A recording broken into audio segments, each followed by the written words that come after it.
So you sell a property for your clients at $2 million, and you find a perfect replacement, an active property for $1.8 million.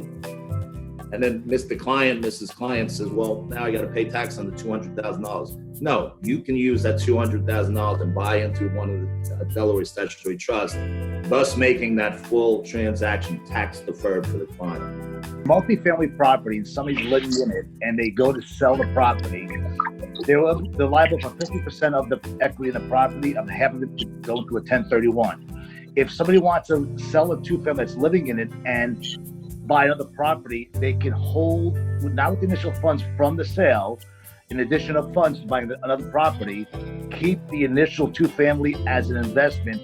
I believe it's 1 to 2 years through tax returns, which will be liable for a 1031. I think Fred can answer that one. Sometimes people come to me and they say, Fred, you're telling me that I sold that piece of property and I've got a big gain. Can I do a 1031 exchange? And the thing I've got to tell them is it's too late. You've got to get in on that 1031 exchange right from the beginning, definitely before the closing and the money changes hands. The second point is that this is not a do-it-yourself project that a client can do. You've got to get a third party according to IRS regulations. People may stop buying, they may slow down on buying, but nobody stops renting.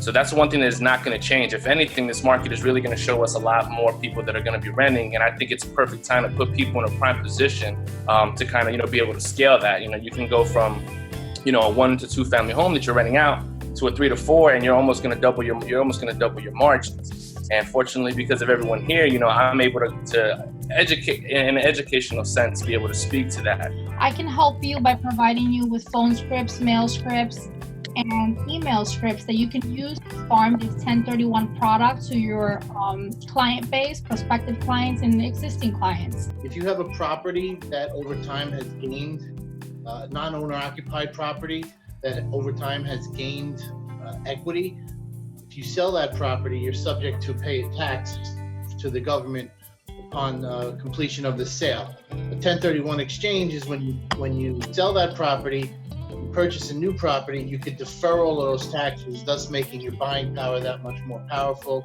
thus making the ability to buy something bigger and something better. As you can see, it's up to 2 commissions in 180 days, hopefully more. We've seen people sell one property and buy multiple properties. Increase your listings and sales, help your bottom line, more time for yourself, and just what everybody needs is more time with the family.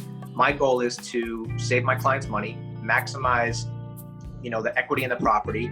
I have clients who sell properties in New York, in Hoboken, Jersey City.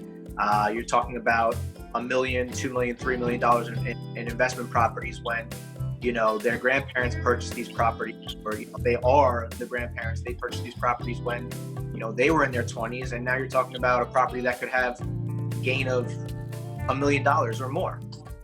Thank you, everybody, for joining us, and we'll see you next time. Thank you. Well, thank you, Thanks, guys. Stay safe. Together.